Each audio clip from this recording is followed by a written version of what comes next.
Hindi kayang abutin kahit ng Tsina, ngunit ngayon, nakataas ang watawat ng Pilipinas sa isang dambuhalang yamang nagkakahalaga ng 3.8 trilyong kubikometro. Sa kasalukuyan, nagaganap ang isang malaking gulo sa karagatan ng Timog Silangang Asya. Ito ay dahil sa 3.8 trilyong kubikometro ng likas na gas na nakabaon sa pinagtatalunang dagat.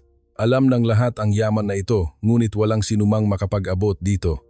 Dahil sa paglitaw ng mga barkong pandigma ng Tsina, iligal na operasyon at walang awang pang-iipit, nananaig ang hula na imposibleng isagawa ang pagpapaunlad. Subalit, sa sandaling iyon, mabilis na kumilos ang Pilipinas. Sa loob ng maikling panahon, nagtayo ng mga istasyon sa Escoda Shoal at Ayungin Shoal, binuo ang isang malaking base sa karagatan at iwinagayway ang watawat ng Pilipinas. Nang kumalat ang katotohanan na ito ay natapos sa pamamagitan lamang ng Philippine Mega Structure Initiative, isang teknolohiya para sa napakabilis na pagtatayo ng base sa karagatan, umiyak ang Timog Silangang Asya sa pasasalamat. Ang Pilipinas ay 100,000 beses na mas kahanga-hanga kaysa sa Tsina.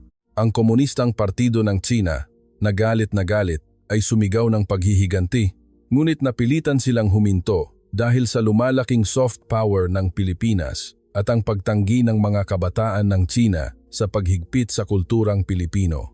Nanaig ang kapangyarihan ng kultura laban sa yaman. Ihahayag namin ang kamangha-manghang pagbaliktad na ito ngayon. Sandali lang po, paki-subscribe at paki-like ang aming channel. At sa seksyon ng komento, isulat ang Pilipinas, laban, upang sumuporta. Magsisimula na ang nakakaantig na kwento. Kami ang working group for shared maritime resources ng 3 bansa, Malaysia, Brunei at Pilipinas. Ang opisyal na pangalan namin ay maganda, ngunit sa totoo lang, lagi kaming walang kaya. Alam namin ang tungkol sa karagatan, ngunit hindi namin ito maabot. Ipinapadala namin ang liham na ito sa lahat ng mamamayang Pilipino. Gusto naming ibahagi ang aming karanasan, ang aming nasaksihan, at ang aming natutunan. Sa karagatan, natutulog ang tren. 8 trilyong kubikometro ng likas na gas.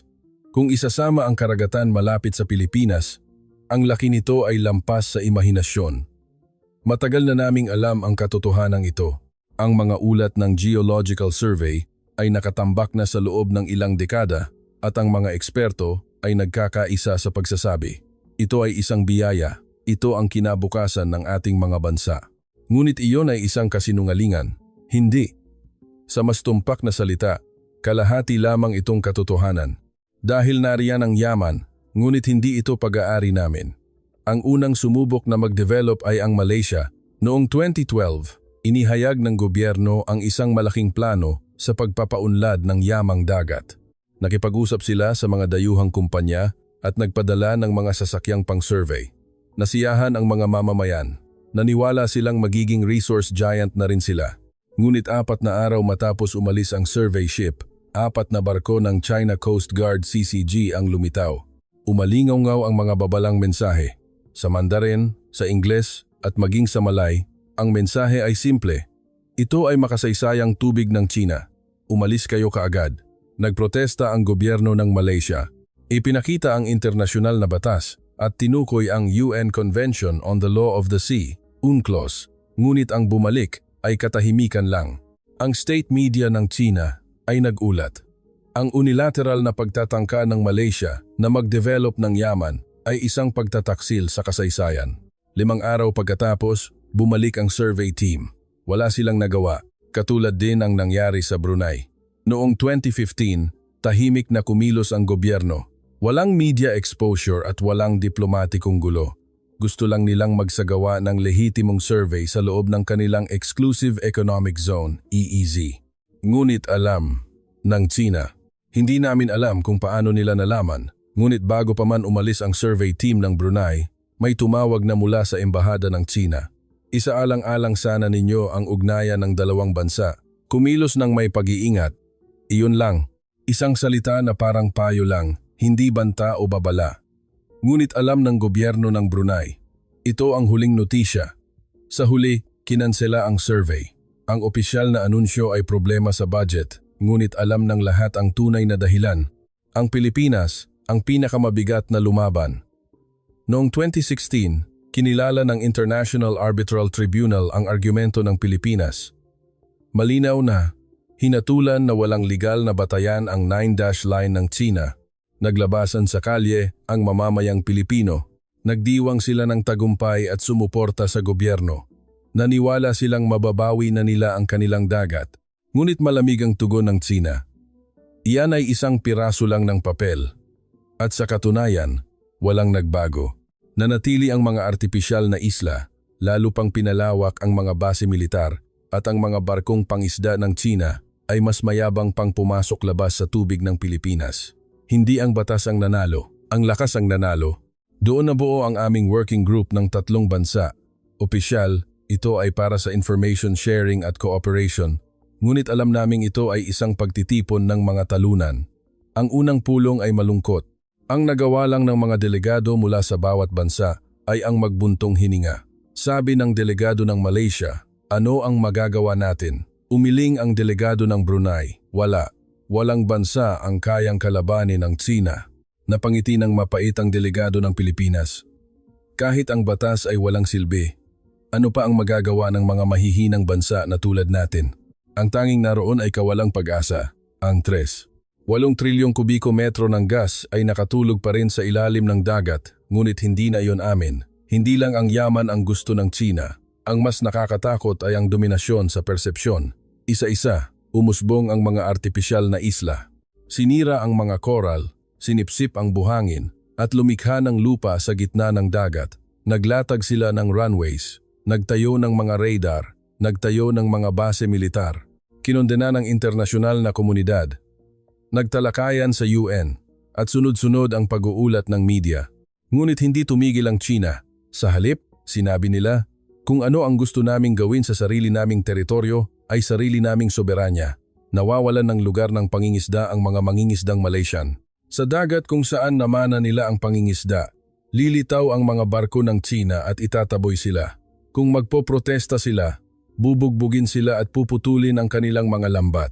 Kailangan pang mag-ingat ng Brunei Navy kahit sa sarili nilang teritoryo. Kung dadaan ang barkong pandigma ng Tsina, kailangan nilang lumayo at ang kanilang plano sa pagsasanay ay kailangang ayusin, isinasaalang-alang ang kilos ng Tsina. Ang Philippine Coast Guard ay mas malungkot pa.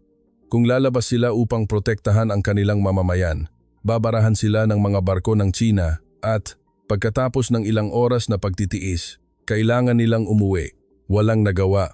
Sa bawat pulong, nagbahagi kami ng mga ulat, ang mga kilos ng Tsina, ang mga bagong pasilidad, ang pag-aayos ng mga barkong pandigma. Ngunit iyon lang, wala kaming magawa maliban sa mangolekta ng impormasyon. Nagtanong ang delegado ng Pilipinas, ano ang ginagawa ng Amerika? Hindi ba sila kakampi natin? Sumagot ang delegado ng Malaysia, ang Amerika ay nagsasagawa lang ng Freedom of Navigation Operations. Parang ayaw nilang makipagsalpukan ng direkta sa Tsina. Nagbuntong hininga ang delegado ng Brunei. Sa huli, nag-iisa tayo. Totoo ang mga salitang iyon. Kami ay mga bansa, ngunit kailangan naming yumukod sa karagatan. Kung susubukan naming mag-develop, may darating na babala. At kung kikilos kami, may lalabas na barkong pandigma. Ang 3.8 trilyong kubiko-metro ng likas na gas ay nakakulong sa ilalim ng anino ng Tsina. Yaman na nariyan ngunit hindi nag-exist. Dagat na amin ngunit hindi namin pag-aari. Hanggang noon, hindi namin alam kung gaano naiiba kumilos ang bansang Pilipinas. Isang bansang isinilang sa kapuluan, tahimik ngunit hindi kailanman nagpapahina. Dinomina ng Tsina ang karagatan at nanahimik kami. Wala kaming pagpipilian. Ang mga artipisyal na isla na itinayo ng Tsina ay 7. Bawat isla ay may runway, pasilidad ng radar at imbakan ng misil. Tumingin kami sa mga satellite photos at nawalan ng pag-asa. Ang dating bahura ay sinapinan na ng semento at ang dating dagat ay naging runway. Ang bilis ng pagpapalawak ng militar ng Tsina ay mas mabilis pa kaysa sa pagkasira ng kalikasan. Nag-apela ang Malaysian Environment Minister sa UN. Bumagsak ang coral reef ecosystem. Daan-daang libong uri ng marine life ang nawawalan ng tirahan. Ngunit sumagot ang delegadong Tsino na parang nagagalit. Kung nag-aalala kayo sa kalikasan, dapat unahin ninyo ang inyong ilegal na pangingisda. Isang walang kabuluhang lohika. Dahil ang mga barkong pangisda ng Tsina ang nagiging desyerto sa South China Sea. Daan-daang malalaking trawlers ang dumaan sa dagat, sinisira hindi lang ang isda kundi pati ang mga coral. Ang mga mangingisdang Pilipino ay nawawalan ng kabuhayan. Ang mga nangingisda sa bamboo stake ay hindi na makalapit doon. Naglipa na ang China Coast Guard at walang magawa ang Philippine Coast Guard. Umiyak ang isang mangingisdang Pilipino at sinabi, "Ang tatay ko at lolo ko ay nangisda sa dagat na iyon. Ngunit ngayon, itinuturing kaming kriminal. Kahit ito ay amin sanang dagat." Mas tahimik na bumagsak ang Brunei. Dahil ito ay isang kingdom, hindi sila makapagtaas ng boses. Natakot ang gobyerno sa pagkasira ng relasyon sa China at ang mga mamamayan ay kailangang lunukin ang kanilang galit. Ibinunyag sa amin ng isang opisyal ng Brunei Navy. Nagpapatrolya kami sa sarili naming teritoryo, ngunit iniiwasan namin ang mga barkong pandigma ng China. Mahirap makasalubong sila. Ito ba ang ginagawa ng Navy ng isang soberanong estado? Puno ng kahihiyan ang kanyang boses. Walang kaya bilang isang sundalo, bilang isang taong dapat magtanggol sa bansa. Hindi lang puwersang militar ang ipinakita ng China. Nagdagdag din sila ng pang-ekonomiyang pang-iipit. Nang pintasan ng Malaysia ang China tungkol sa isyu ng South China Sea, nagsimulang bumaba ang mga turistang Tsino. Hindi ito opisyal na parusa, ngunit inalis ng mga travel agency ng China ang Malaysia mula sa kanilang listahan ng promosyon. Ang resulta ay nakakalungkot. Tinamaan ang industriya ng turismo ng Malaysia at maraming hotel at restaurant ang nagsara. Walang nagawa ang gobyerno kundi maging maingat sa China. Ganoon din ang Pilipinas. Nang tumindi ang alitan sa China, biglang humirap ang pag-import ng saging at pinya ng Pilipinas. Pinatindi ang pamantayan sa quarantine at naantala ang customs clearance. Kailangang hayaan ng mga magsasakang Pilipino na mabulok ang kanilang inaning prutas.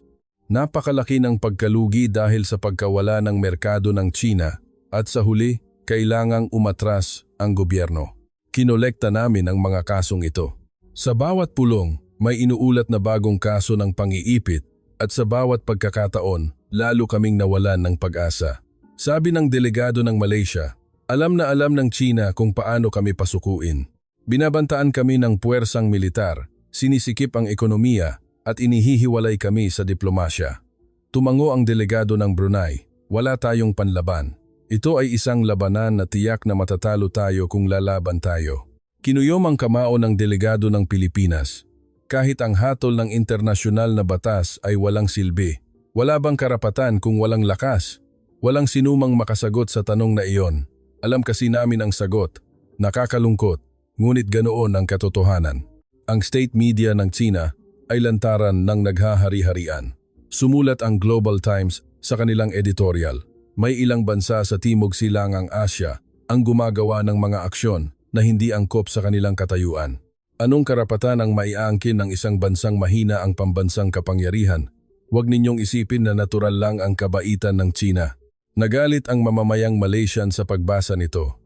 Naglabasan ang mga protesta sa social media at nagkaroon ng maliliit na demonstrasyon sa harap ng embahada ng China, ngunit pinigilan ng gobyerno ang opisyal na reaksyon dahil sa takot na magdulot ng mas malaking paghihiganti mula sa China. Ang Brunei ay tahimik mula sa simula. Maging ang media ay hindi nagtalakay sa issue. Hindi alam kung dahil sa pressure ng gobyerno o sarili nilang pagpipigil, ngunit parang walang South China Sea issue sa Brunei. Tanging ang Pilipinas ang nagtaas ng boses. Ngunit may limitasyon din. Sa bawat pagbabago ng presidente, pabago-bago ang patakaran sa China at kahit maging matapang, kailangan pa ring umatras sa harap ng pang-ekonomiyang pang-iipit. Ang mga pulong ng aming working group ay lalong naging malungkot. Sinasabi naming nagbahagi kami ng impormasyon at nagtalakay ng kooperasyon. Ngunit ang totoo, ito ay lugar upang kumpirmahin ang pagkakatalo ng isa't isa.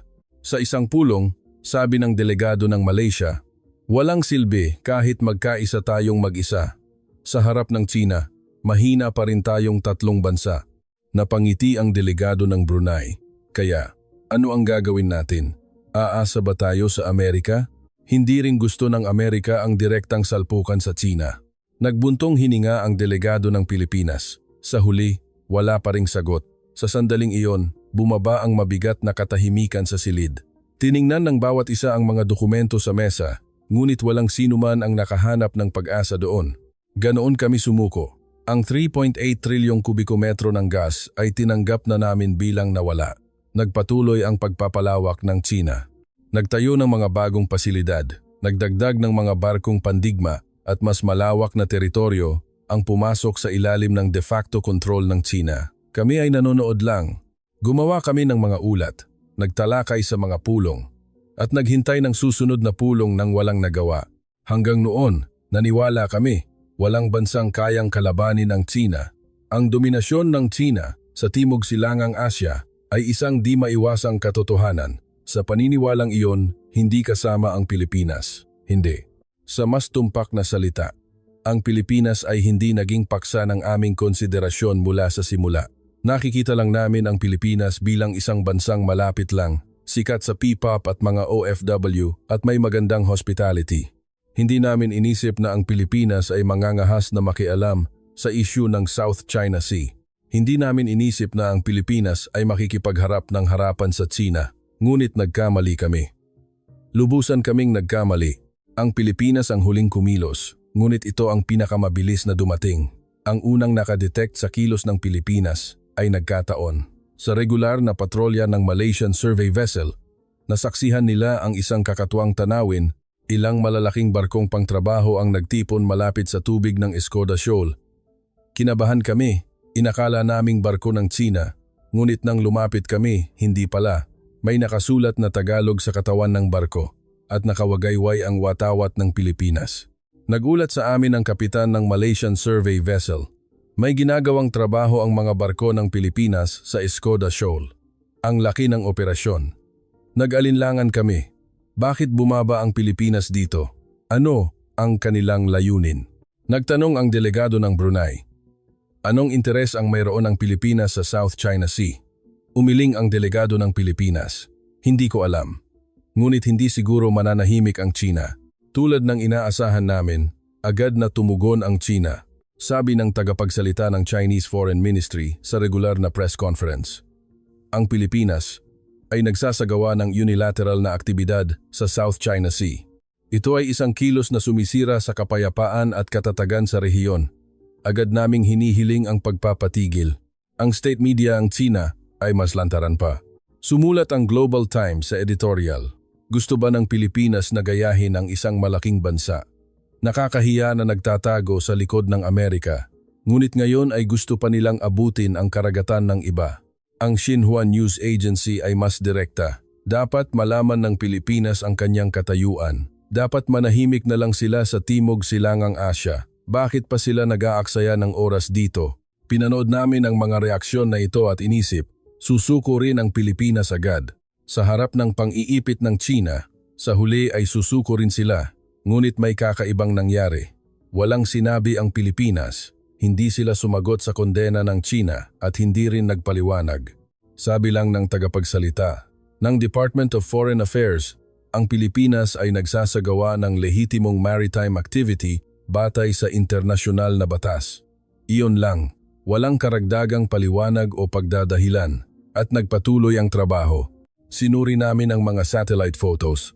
Araw-araw, may nakikita kaming bagong pagbabago. Nagsimulang umangat ang mga estruktura sa Escoda Shoal at sunod-sunod na pumasok ang mga malalaking barko na may kargang materyales. Nagulat ang Philippine Marine Analyst. Napakabilis. Karaniwan, aabuti ng ilang buwan ang ganitong offshore structure, ngunit natapos ng Pilipinas ang foundation work sa loob lang ng ilang araw. Pareho ang reaksyon ng Brunei Technical Team. Hindi ito karaniwang paraan ng pagtatayo.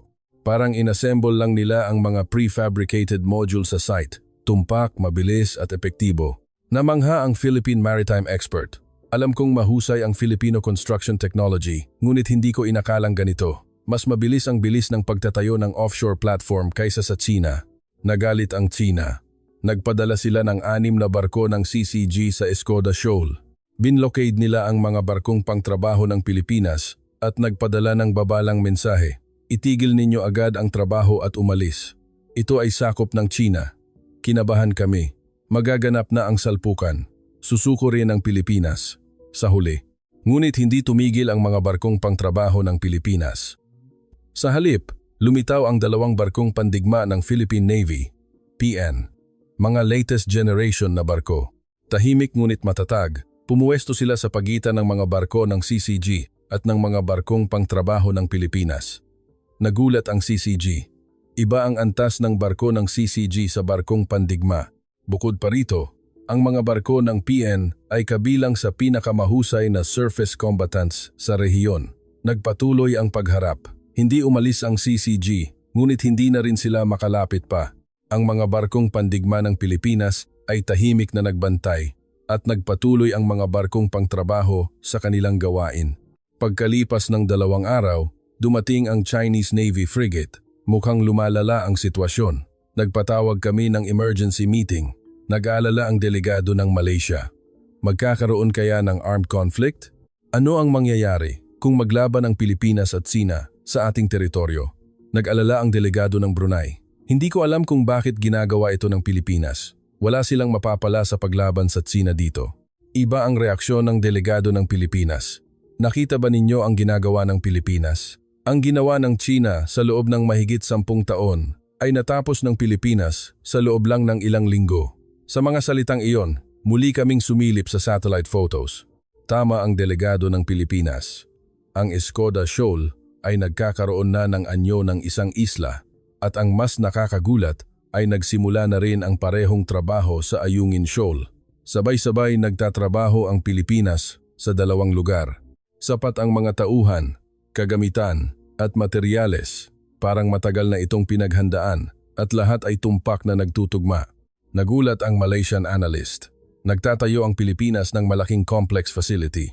Hindi lang ito simpleng base. Ito ay isang multi-purpose facility na may radar, pasilidad ng komunikasyon, helipad at maging kagamitan sa desalination. Nagdagdag ang Brunei expert.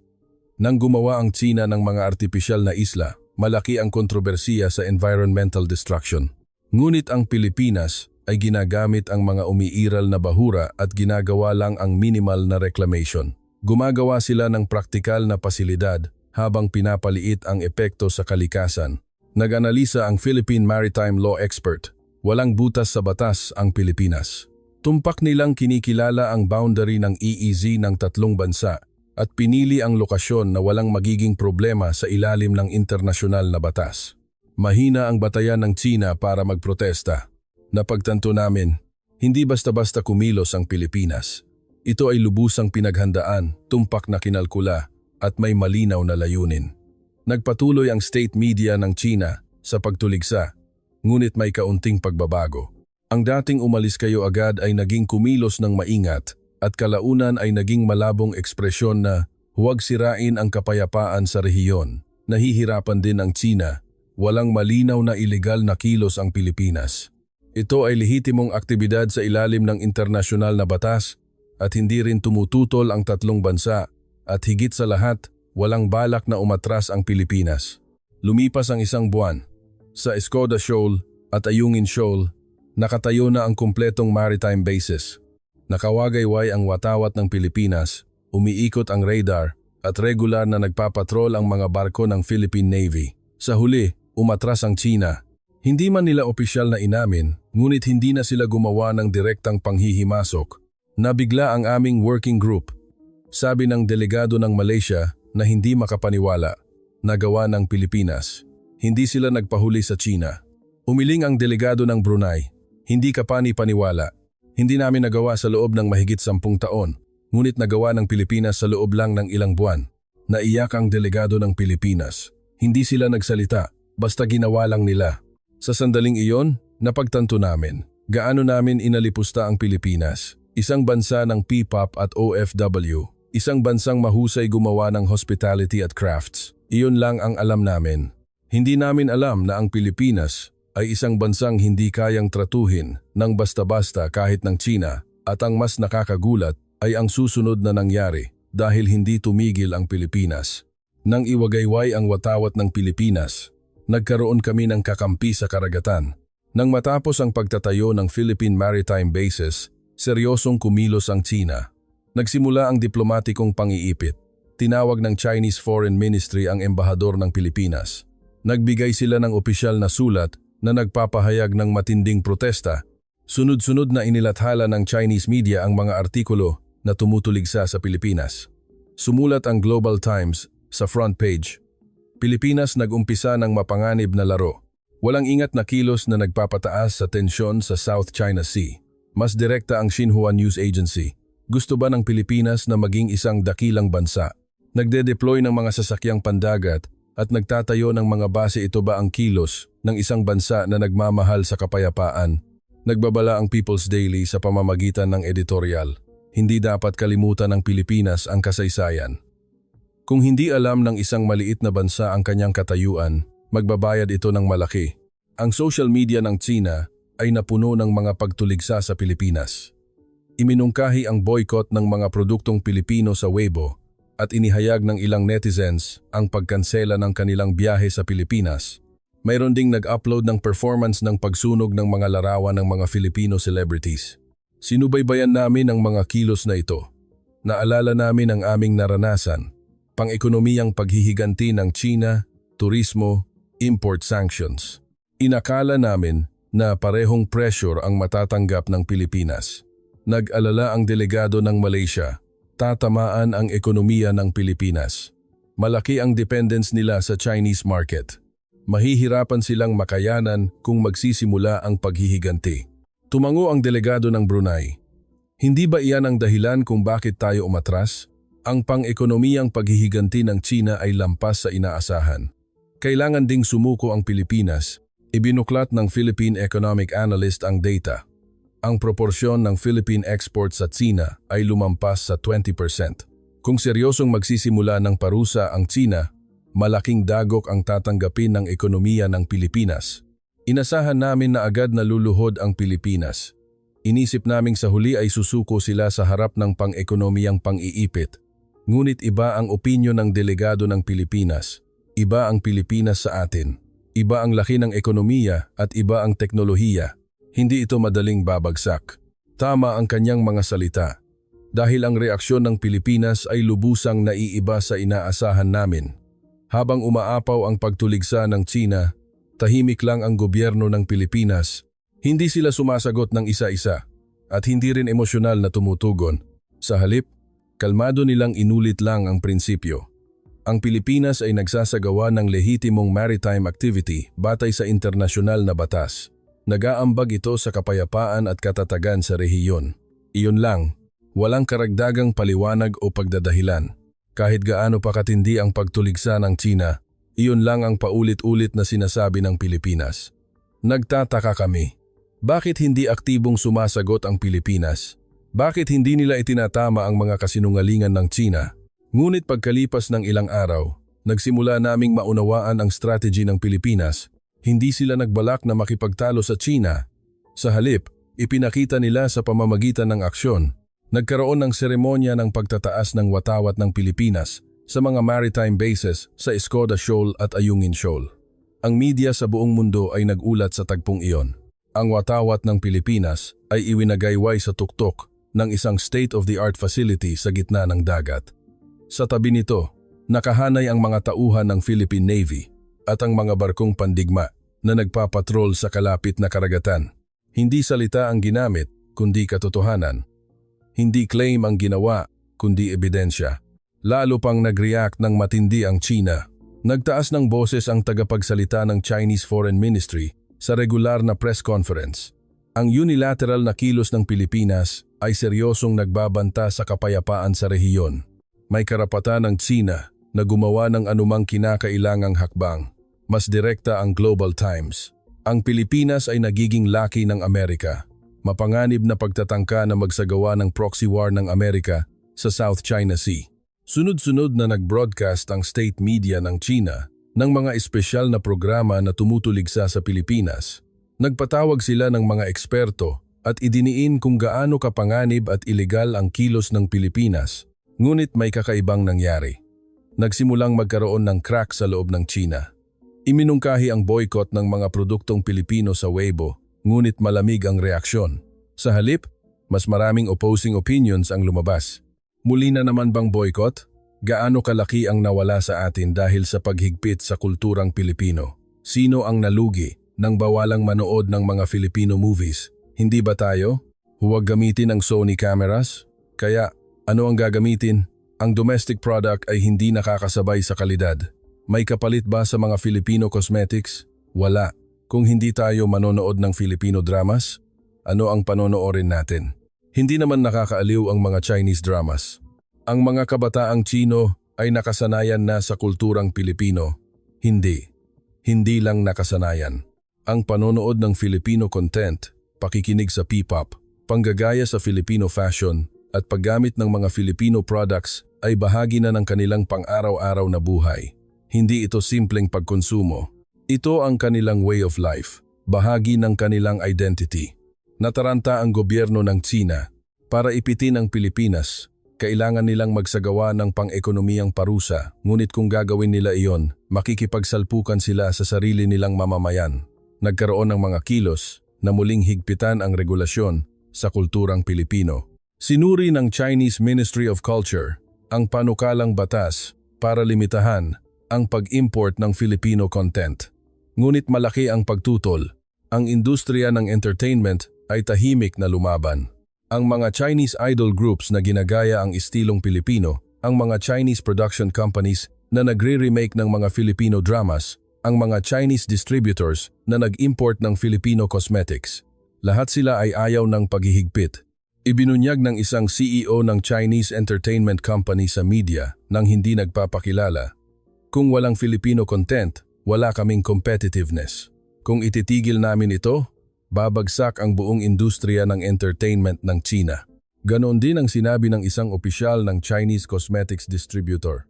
Ang Filipino cosmetics ay 60% ng aming sales.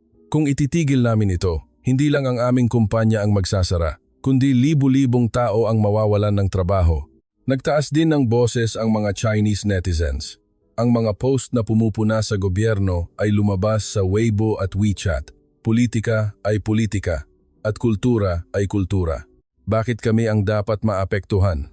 Dahil nag-fail ang gobyerno sa diplomasya, huwag kaming sisihin.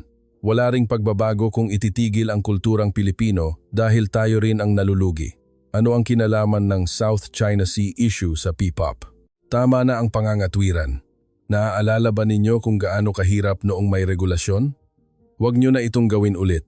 Nataranta ang Komunistang Partido ng China. Ang pamamaraang gumana noon ay hindi na gumagana ngayon.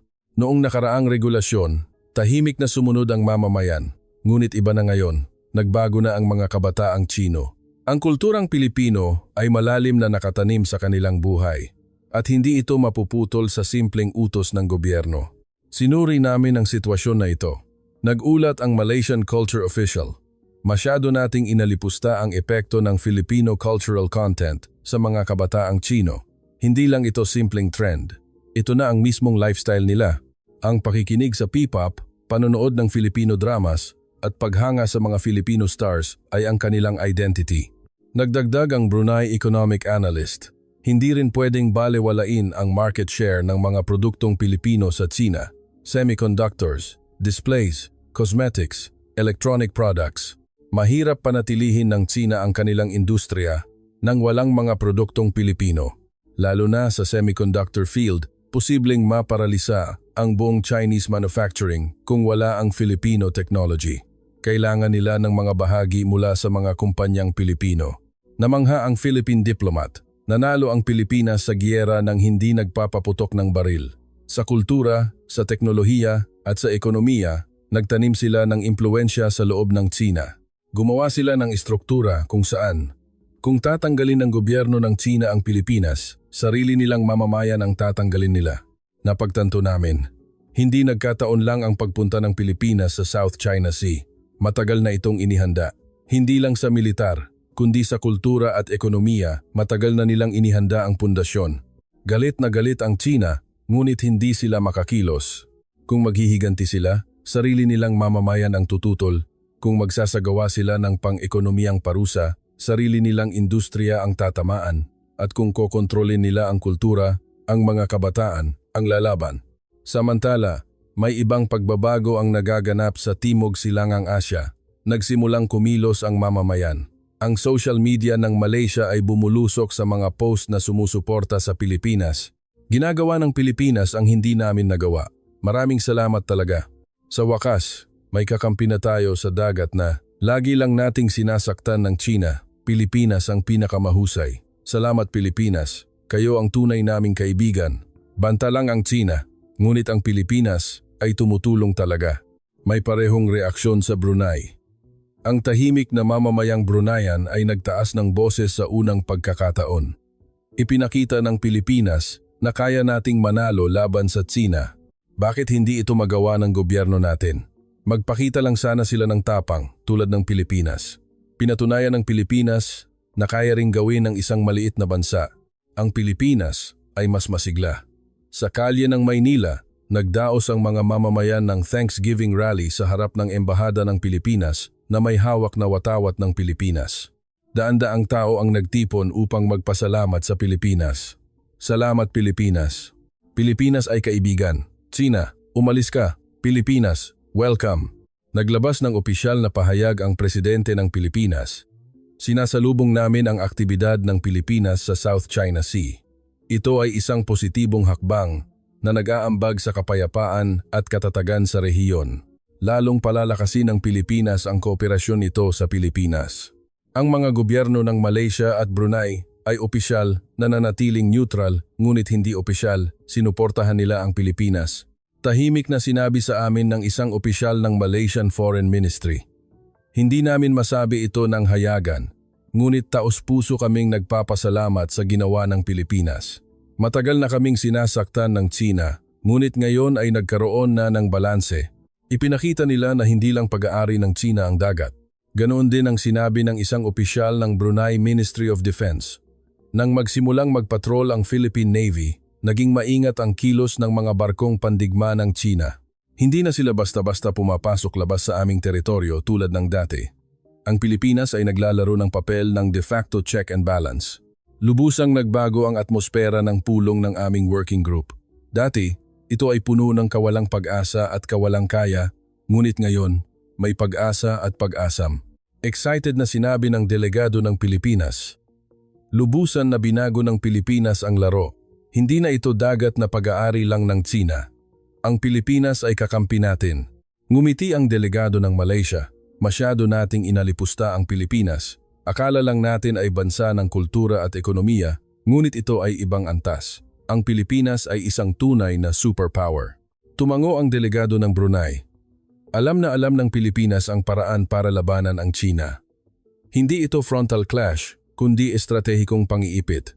Ginamit nila ang puwersang militar, kapangyarihang ekonomiko, at kapangyarihang kultural upang hindi makakilos ang China. Sa sandaling iyon, napagtanto namin, gaano kakomprehensibo kumilos ang Pilipinas. Hindi ito bigla ang kilos, ito ay isang long-term strategy. Sa militar, sinigurado nila ang de facto presence sa pamamagitan ng maritime bases. Sa diplomasya, nakuha nila ang suporta ng mga bansa sa Timog Silangang Asya. Sa kultura, nakuha nila ang puso ng mamamayan ng China. Sa ekonomiya, ginawa nilang hindi kayang tiisin ang halaga ng paghihiganti.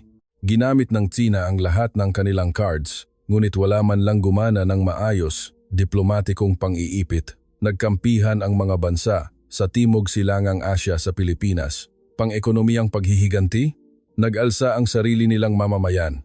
Militarisadong banta, hindi umatras ang Philippine Navy. Kampanya ng media, maging ang mga kabataan ng China ay hindi nakinig. Pagkontrol sa kultura, malalim na itong nakatanim. Muling nagbago ang tono ng Chinese state media. Sa pagkakataong ito, biglang nagbago mula sa mapanganib na paghahamon ng Pilipinas tungo sa kailangan ang dialogo at kooperasyon sa pagitan ng mga bansa. Sa totoo lang, umatras na sila. Hindi kami makapaniwala. Ang China na ganoon kalakas, ang China na ganoon kayabang ay umatras sa harap ng Pilipinas. Habang inaayos ang huling ulat, sinabi ng Malaysian analyst, malakas ang China sa dagat, ngunit ang Pilipinas ay nanalo na sa puso ng tao. Ipinaliwanag ng isang pangungusap na iyon ang lahat. Sinubukan ng China na dominahin sa pamamagitan ng lakas sa dagat, ngunit ang Pilipinas ay nakakuha ng tao sa pamamagitan ng tiwala. Pinilit ng China ang pagsunod sa pamamagitan ng banta, ngunit ang Pilipinas ay lumikha ng paghanga sa pamamagitan ng kultura.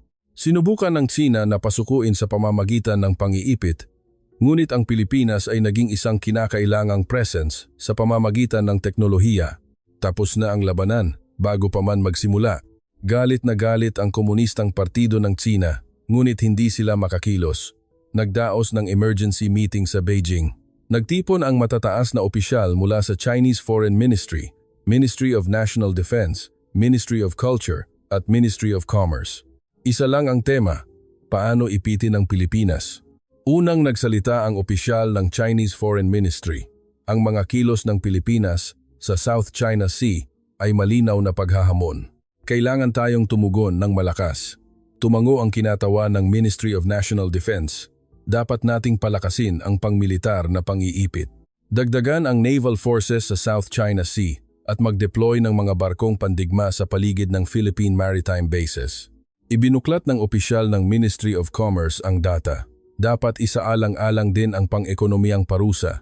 Mataas ang dependence ng Pilipinas sa ating exports at imports. Kung babawasan natin ang pag-import, tatamaan ang ekonomiya ng Pilipinas. Sabi ng kinatawan ng Ministry of Culture, dapat muling higpitan ang regulasyon sa kulturang Pilipino. Masyadong malaki ang epekto ng kulturang Pilipino sa ating mga kabataan. Kailangan nating pigilan ito. Napuno ng hardline arguments ang silid. Bawat isa ay nagtaas ng boses na dapat bigyan ng leksyon ang Pilipinas. Ngunit iba ang working level officials. Alam kasi nila ang reality. Maingat na nagsalita ang isang junior diplomat. Sinisiguro ng mga bansa sa Timog Silangang Asya ang Pilipinas. Kung ipipitin natin ang Pilipinas, posibleng lumala rin ang relasyon natin sa mga bansang iyon. Nagdagdag ang isang working level official ng Ministry of Commerce. Kung ipaparusa natin ang mga produktong Pilipino, tatamaan din ang ating industriya. Sa mga field na semiconductor, display, at precision chemistry, posibleng maparalisa ang ating manufacturing kung wala ang Filipino technology. Naglakas loob ang isang young staff ng Ministry of Culture. Ang paghihigpit sa regulasyon ay inaasahang magdudulot ng pagtutol mula sa mamamayan. Lalo na ang mga kabataan ang matinding tututol. May opposing opinion na sa Weibo. Nanahimik ang silid, maging ang mga opisyal na nagtataguyod ng hardline ay hindi nakapagsalita dahil ang reality ay hindi kasing simple ng kanilang galit. Ganoon din ang problema sa Central Committee ng Komunistang Partido ng Tsina. Gusto nilang bigyan ng leksyon ang Pilipinas, ngunit wala silang paraan. Hindi. Sa mas tumpak na salita, may paraan, ngunit napakalaki ng kapalit. Militar na banta? Hindi madaling kalaban ang Philippine Navy. Ang mga latest generation na barko ay isang puwersa na hindi kayang abutin ng basta-basta ng Chinese Navy. Bukod pa rito, nasa likod ng Pilipinas ang Amerika. Ang Philippine-US Alliance ay matatag at itinuturing ng Amerika ang Pilipinas bilang pangunahing partner sa Indo-Pacific Strategy. Pang-ekonomiyang parusa? Kung tatamaan nila ang ekonomiya ng Pilipinas, tatamaan din ang ekonomiya ng Tsina. Kung mapuputol ang supply ng Filipino semiconductors, hihinto ang Chinese smartphone factories, at kung walang Filipino displays, mapuputol ang produksyon ng Chinese TV. Huli na rin para sa pagkontrol sa kultura. Ang kulturang Pilipino ay malalim na nakatanim sa buhay ng mga kabataang Tsino. P-pop, Filipino dramas, Filipino fashion, Filipino cosmetics. Kung susubukan nilang pigilin ang lahat ng ito, kailangang makipaggiyera ng gobyerno ng Tsina sa sarili nilang mga kabataan. Nasa dilema ang Chinese leadership. Nalaman ng aming working group ang atmosperang ito sa pamamagitan ng mga internal sources ng Tsina. Nagulat ang Malaysian intelligence analyst. Ang mga opinyon ay hati sa loob ng Chinese leadership. Ang hardliners ay nagtataguyod na bigyan ng leksyon ang Pilipinas, ngunit ang moderates ay gusto ng practicality. Nagdagdag ng impormasyon ang Brunei diplomat. May report daw ang isang Chinese think tank. Sinasabi nitong hindi magiging kapaki-pakinabang sa China ang frontal confrontation sa Pilipinas. Napakalaki ng pagkalugi sa ekonomiya, hindi paborable ang international opinion, at inaasahan ang pagtutol sa loob ng bansa. Ngumiti ang delegado ng Pilipinas. Nag-aalangan ang China sa unang pagkakataon, isang bagay na hindi maiisip noon. Sa mismong sandaling iyon, may hindi inaasahang nangyari. Lalong lumaki ang crack sa loob ng China. Nag-upload ang isang estudyante sa Universidad ng China ng isang mahabang artikulo sa Weibo. Ang pamagat ay, bakit kailangan nating kapautan ang Pilipinas? Ang nilalaman ng artikulo ay ganito. Sinasabi ng gobyerno na mapanganib ang Pilipinas. Ngunit hindi ko maintindihan. Ano ang ginawa ng Pilipinas sa atin? Mali ba ang pakikinig sa P-pop? Krimen ba ang panonood ng mga Filipino dramas? Pagtataksil ba ang paggamit ng mga produktong Pilipino? Gusto ko ang Pilipinas. Gusto ko ang kulturang Pilipino. Gusto ko ang Filipino technology. At gusto ko ang mga Pilipino. Kailangan ba nating itapon pati ang damdaming ito dahil sa politika? Mabilis na kumalat ang artikulong ito. Daan-daang libong tao ang nagbahagi at milyon-milyon ang likes. Ang mga komento ay umapaw sa sympathy. Tama, politika ay politika at ang buhay natin ay buhay natin. Ano ang ginawa ng Pilipinas sa atin? Wala, maliban sa paggawa ng magandang musika, magandang content at magagandang produkto. Ang kawalan ng kakayahan ng gobyerno sa diplomasya ay problema ng gobyerno. Bakit kami ang pinagbabayad? Naaalala ba ninyo kung gaano kahirap noong may regulasyon? Huwag na ninyo itong gawin ulit. Kaibigan natin ang Pilipinas, hindi kaaway. Nataranta ang autoridad ng China. Sinubukan nilang i-delete ang artikulo, ngunit huli na dahil kumalat na ito. Sinubukan nilang isuspend ang account, ngunit libu-libong katulad na artikulo ang lumabas. Hindi na nanahimik ang mga kabataan ng China. Nagtaas sila ng sarili nilang boses at lumaban sa unilateral na pagkontrol ng gobyerno. Sa Peking University, nagdaos ng forum ang mga estudyante. Ang tema ay The Future of China-Philippines Relations. Daan-daang estudyante ang nagtipon at ang mas nakakagulat ay karamihan sa kanila ay nagbigay ng mga opinyon na pabor sa Pilipinas. Sabi ng isang estudyante, maliit man ang Pilipinas, karapat-dapat silang respetuhin. Gumawa sila ng sarili nilang puwesto sa pamamagitan ng teknolohiya at kultura. Marami tayong matututunan. Nagdagdag pa ang isa. Ang pagpigil sa pamamagitan ng lakas ay hindi solusyon. Dapat muna nating isipin kung bakit lumabas ang Pilipinas sa South China Sea. Naglakas loob ang isa pang estudyante. Sa totoo lang, dapat din nating isipin kung bakit sinasalubong ng mga bansa sa Timog Silangang Asya ang Pilipinas. Hindi ba dapat nating pag-isipan kung paano natin sila trinato? Ang video ng forum na ito ay umakyat sa social media at mabilis na kumalat, iniiwasan ang censorship. Sinubukan ng autoridad ng China na i-delete, ngunit milyon-milyon na ang nakakita. Kumilos din ang industriya ng entertainment ng China. Nag-post ang miyembro ng isang sikat na idol group sa Weibo. Walang hangganan ng musika. Marami akong natutunan mula sa P-pop. Maraming salamat. Naging kontrobersyal din ang post na ito, ngunit sinuportahan ito ng mga fans ng lubusan. Tama, musika ay musika lang. Huwag nating pigilan ang musika dahil sa politika. Salamat, Filipino mentors. Namaantora, Maga, Mamaka. Salamat sa pagtuturo ng mabuti sa aming opas. Nagtaas din ng boses ang industriya ng cosmetics ng China. Sinabi ng kinatawan ng isang malaking distributor sa panayam ng media, ang Filipino cosmetics ay 60% ng aming sales. Wala itong kapalit na produkto. Kung muling hihigpitan ang regulasyon, libu-libong tindahan ang magsasara at daan-daang libong tao ang mawawalan ng trabaho. Ito ba talaga ang para sa China? Mas desperado ang industriya, NG Semiconductor, NG China. Ibinunyag ng isang executive ng isang Chinese electronics manufacturer sa isang pribadong pulong. Kung mapuputol ang supply ng Filipino semiconductors, hihinto ang aming factory. Walang alternative supplier. Ang parusahan ang Pilipinas ay parusahan ang sarili namin. Nasa bingit ng panganib ang gobyerno ng China. Kung susubukan nilang ipitin ang Pilipinas, mag-aalab ang pagtutol ng sarili nilang mamamayan, tututol ang sarili nilang industriya, at mapanganib ang sarili nilang ekonomiya. Pinanood namin ang lahat ng sitwasyong ito at nakaramdam kami ng matinding damdamin. Namangha ang delegado ng Pilipinas. Nanalo ang Pilipinas ng walang giyera. Ginawa nilang walang kaya ang China nang hindi man lang nagpapaputok ng baril. Tumango ang delegado ng Malaysia. Ang strategy ng Pilipinas ay perpekto. Sa militar, lumikha sila ng reality. Sa ekonomiya, pinalaki nila ang dependence. Sa kultura, nakuha nila ang puso ng tao. Ginawa nilang hindi kayang hawakan ng China ang Pilipinas sa alinman sa mga aspetong iyon. Nagdagdag ang delegado ng Brunei. Natalo tayo dahil mahina tayo. Ngunit ang Pilipinas, kahit malakas sila, hindi sila nagpaputok ng baril. Sa halip, ginawa nilang hindi makapagpaputok ng baril ang kalaban. Ito ang tunay na lakas. muling nagbago ang tono ng Chinese state media. Sa pagkakataong ito, nagbago mula sa mapanganib na paghahamon ng Pilipinas tungo sa kailangan ang dialogo para sa kapayapaan sa rehiyon. At pagkatapos ng ilang araw, nagsimula silang bigyang diin ang kahalagahan ng China-Philippines cooperation. Lubusan silang umatras. Ganito sinabi ng tagapagsalita ng Chinese Foreign Ministry sa regular na press conference. Nais ng China na mamuhay ng payapa kasama ang lahat ng bansa sa rehiyon. Handa kaming lutasin ang mga problema sa pamamagitan ng dialogo at negosasyon na wala ang direktang pagtuligsa sa Pilipinas.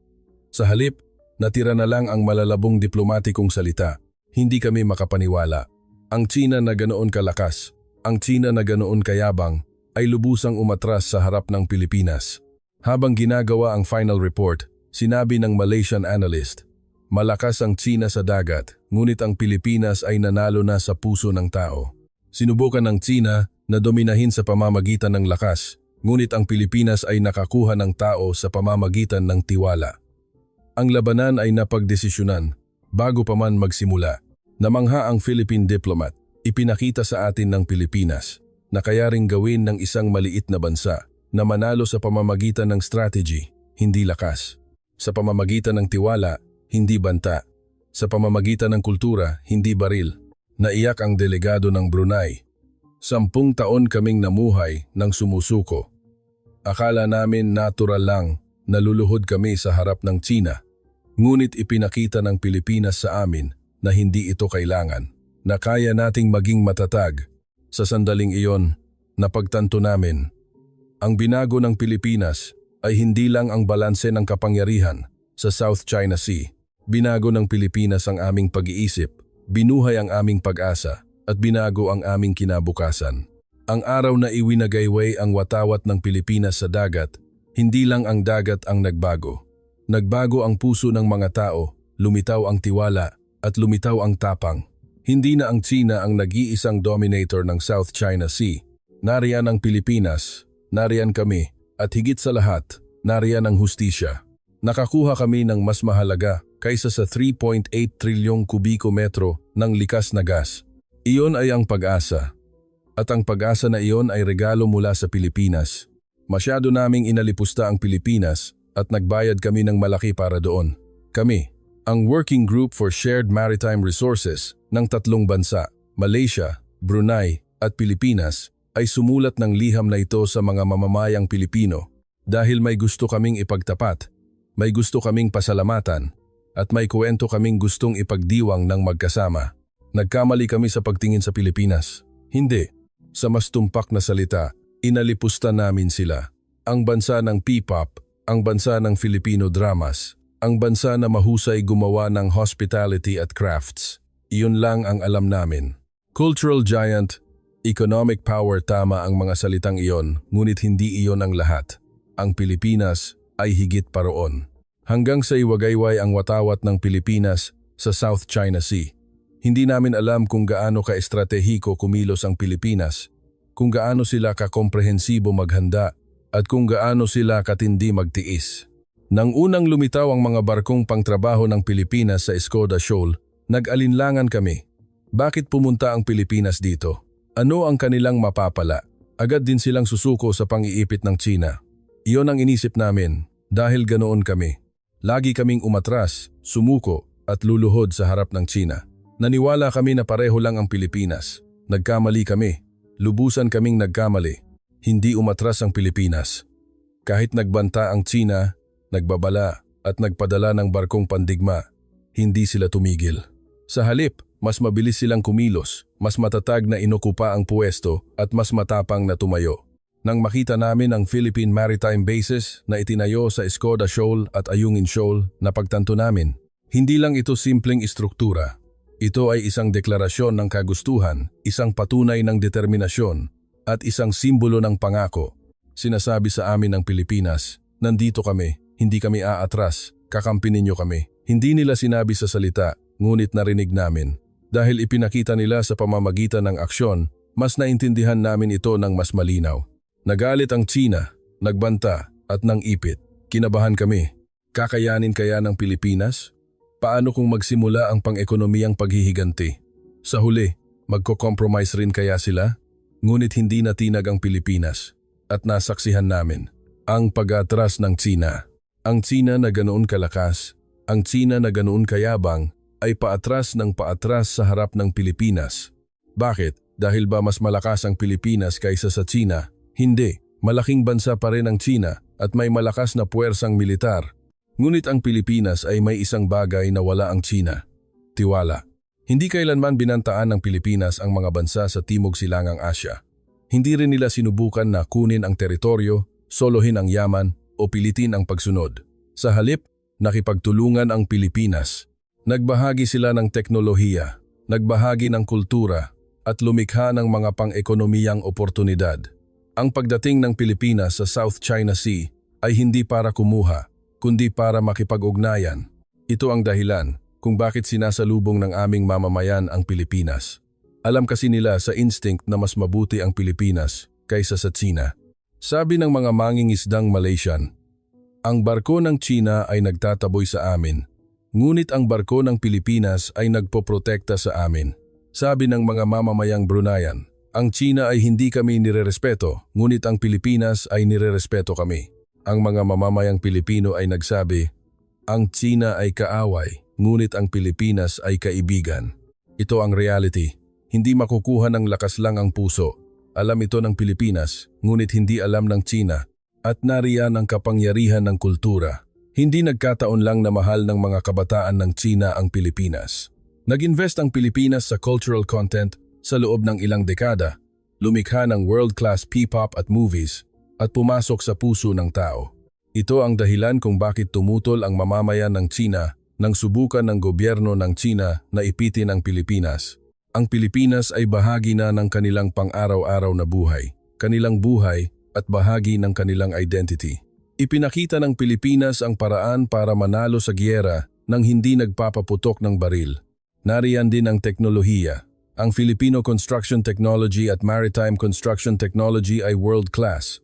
Ang ginawa ng Tsina sa loob ng mahigit 10 taon ay nagawa ng Pilipinas sa loob lang ng ilang buwan, mas epektibo at mas environmentally friendly. Ang Filipino semiconductors, displays, at precision chemical technology ay kinailangan ng Tsina. Ito ang dahilan kung bakit hindi makapag-economic sanction ang Tsina sa Pilipinas. Dahil ang sarili nilang industriya ang unang tatamaan. Ang pagiging isang kinakailangang presence ito rin ang strategy na ipinakita ng Pilipinas. At higit sa lahat, ang Pilipinas ay may prinsipyo. Sinunod ng Pilipinas ang internasyonal na batas, pinrotektahan ang kalikasan at nirespeto ang karapatan ng tao. Hindi sila nagtulak sa pamamagitan ng lakas, hindi sila pumilit ng pagsunod sa pamamagitan ng banta, at hindi sila nagkulong sa pamamagitan ng ilegal na paraan, tulad ng Tsina. Kumilos sila ng lehitimo, matatag, at may dangal, kaya sila nanalo. Natuto kami habang pinapanood ang buong prosesong ito. Marami kaming natutunan na kaya ring gawin ng isang maliit na bansa, na hindi ang lakas ang lahat, na ang tiwala ay mas malakas kaysa sa lakas, na ang kultura ay mas malakas kaysa sa armas, na ang prinsipyo ang mananalo. Tinuruan kami ng Pilipinas, hindi sa salita, kundi sa aksyon, hindi sa claim, kundi sa practice, hindi sa pangako, kundi sa patunay. Ngayon, nagbago na ang South China Sea. Ang watawat ng Pilipinas na nakawagayway sa Escoda Shoal at Ayungin Shoal ay hindi lang isang national flag. Ito ay bandila ng pag-asa. Isang mensahe ng pag-asa na ibinibigay sa mga maliliit na bansa na tulad namin, sa mga bansang naghihirap sa pang-iipit ng Tsina, sa mga taong namuhay ng sumusuko. Hindi kayo nag-iisa, kasama ninyo kami. Magtiis kayo, kaya ninyong manalo. Sa tuwing nagpapatrol ang mga barko ng Philippine Navy, nakakaramdam kami ng seguridad. Hindi na basta-basta pumapasok ang mga barkong pandigma at barkong pangisda ng Tsina sa aming teritoryo, tulad ng dati. Kapag inaapi ng China Coast Guard ang aming mga mangingisda, nariyan na ang Pilipinas. Sa tuwing gumagana ang mga Philippine Maritime Bases, ngumingiti kami, nakikita ng mundo na hindi lang pag-aari ng Tsina ang dagat, nakikita na namin na buhay pa ang hustisya. Ang 3.8 trilyong kubikometro ng likas na gas. Ang yamang hindi namin maabot sa loob ng 10 taon. Ang aming kinabukasan na nakakulong sa ilalim ng anino ng Tsina. Iba na ngayon. Dahil kasama namin ang Pilipinas, nagkaroon kami ng tapang. Inihayag ng Malaysia ang bagong plano sa survey. Muling sinimulan ng Brunei ang Maritime Development Project. Naghahanda ang Pilipinas para sa deklarasyon ng resource sovereignty. Ang Pilipinas ang nagbukas ng daan. Ngayon, kami naman ang lalakad sa daang iyon. Ngunit alam namin, ang lahat ng ito ay nakasalalay sa sakripisyo ng Pilipinas. Ang pagpunta ng Pilipinas sa South China Sea ay nagdulot ng malaking kapalit, alitan sa Tsina, pang-ekonomiyang panganib, tensyon sa militar. Kahit hindi malaki ang direktang mapapala ng Pilipinas, kumilos sila. Bakit? Naisip namin. Alam ng Pilipinas kung gaano kahirap mabuhay ng isang bansa sa kapuluan sa pagitan ng mga superpower. Naranasan din ng Pilipinas ang ganoong kasaysayan, kaya tumulong ang Pilipinas sa amin. Dahil naiintindihan nila ang parehong posisyon, dahil alam nila ang parehong sakit, hindi nila ito pwedeng palampasin lang. Ito ang Pilipinas. Ito ang mga mamamayang Pilipino. Akala lang namin ay bansa ng kultura ang Pilipinas. Bansa na gumagawa ng P-pop at dramas, bansa na nag-export ng hospitality at crafts. Iyon lang. Ngunit ngayon, alam namin, ang Pilipinas ay isang bansang hindi kayang hawakan ng basta-basta ng mundo. Maliit ngunit malakas, malambot ngunit hindi natitinag, tahimik ngunit tiyak na bansa, at higit sa lahat, isang bansang tumutupad sa pangako. Isang bansang hindi iniiwan ang kaibigan. Isang bansang lumalaban para sa hustisya. Ang mas nakakatakot kaysa sa 3.8 trilyong kubikometro ng likas na gas ay ang bansa mismo na Pilipinas. Teknolohiya, kapangyarihang kultural, kapangyarihang ekonomiko, puwersang militar. Lahat ng ito ay mayroon, ngunit mapagkumbaba. Malakas ngunit hindi nagbabanta. Mayaman ngunit hindi nagsosolo, matatag ngunit hindi mayabang. Mga mamamayang Pilipino, kaming mga mamamayan ng Malaysia, Brunei at Pilipinas ay taos-pusong nagpapasalamat sa inyo. Ang ibinigay ninyo sa amin ay hindi lang tulong militar o kooperasyong ekonomiko. Nagbigay kayo sa amin ng pag-asa. Nagbigay kayo sa amin ng tapang. Nagbigay kayo sa amin ng kinabukasan. Ang ipinakita ninyo sa amin ay hindi lang teknolohiya o kapangyarihang ekonomiko. Ipinakita ninyo sa amin na kaya ring maging matatag ng isang maliit na bansa, na ang hustisya ay nananalo laban sa lakas, na ang tiwala ay mas malakas kaysa sa banta. Sa tuwing nakikita namin ang watawat ng Pilipinas na nakawagayway sa dagat, naiisip namin, ang bandila na iyon ay hindi lang sa Pilipinas, kundi sa aming lahat. Ang sinisimbolo ng bandila na iyon ay hindi lang ang lakas ng Pilipinas, kundi ang pag-asa ng lahat ng tao na naghahangad ng hustisya at kapayapaan. Maraming salamat. Nagpapasalamat kami sa inyo, mga mamamayang Pilipino. Ipinakita ninyo sa amin na may pag-asa pa rin ang mundo, na kaya nating labanan ang kayabangan ng isang superpower, na kaya ring mamuhay ng may dignidad ang isang maliit na bansa. Ang araw na iwinagayway ang watawat ng Pilipinas sa dagat, nagbago ang mundo at nagsisimula pa lang ang pagbabagong iyon ngayon. Nangangako kami. Susundan namin ang tapang na ipinakita ng Pilipinas. Lalakad kami sa daan na binuksan ng Pilipinas. Ipagtatanggol namin ang hustisya na ipinagtanggol ng Pilipinas.